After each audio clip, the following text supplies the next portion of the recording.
The coinage of South India. They replaced the punch-marked coins.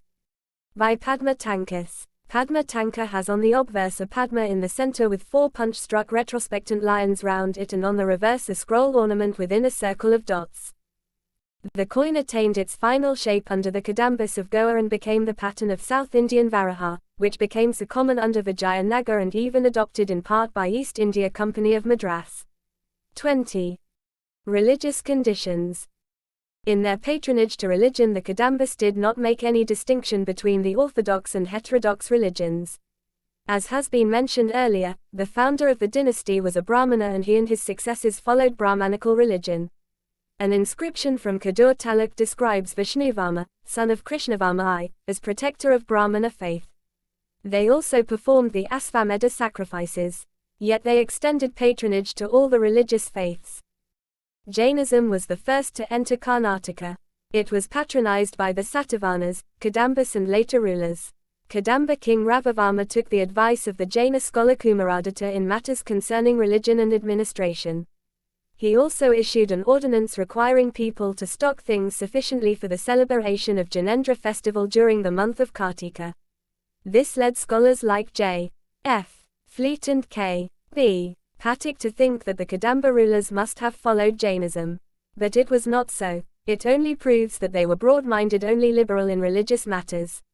It must, however, be noted that the royal grants to Jainism helped it to grow rapidly. Jaina ascetic communities like Svetaputas, Upaniyas, Kirchakis and Nigrantas exercised control in the government. Jainism was in a flourishing condition during this period, and the Jaina monasteries at Kapilur, Bandavapura and Belgaumi attracted large numbers of Jaina population. The Kapilur monastery also received the patronage of Queen Maladevi. Buddhism also prevailed in Karnataka during this period, but it was not as popular as Jainism. Yuan Kuang, who visited Banavasi when that city had come under the occupation of the Chalukyas, noted the existence of 100 Sangharamas wherein lived 10,000 monks belonging to the Hinayana and Mahayana forms of Buddhism. In the city of Banavasi there were 2 Sangharamas and 3 stupas.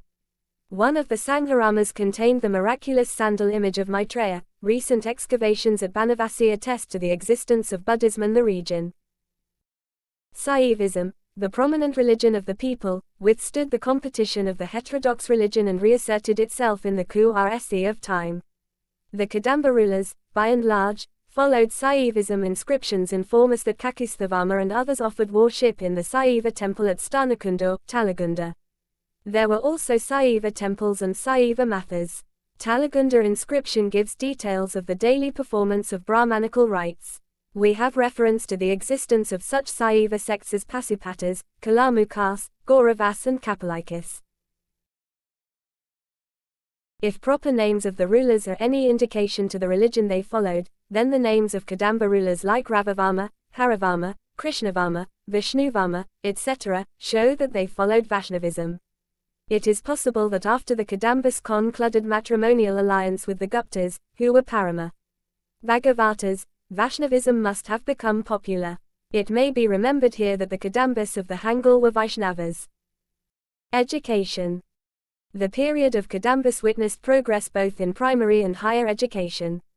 In the village schools he is taught reading, writing and arithmetic.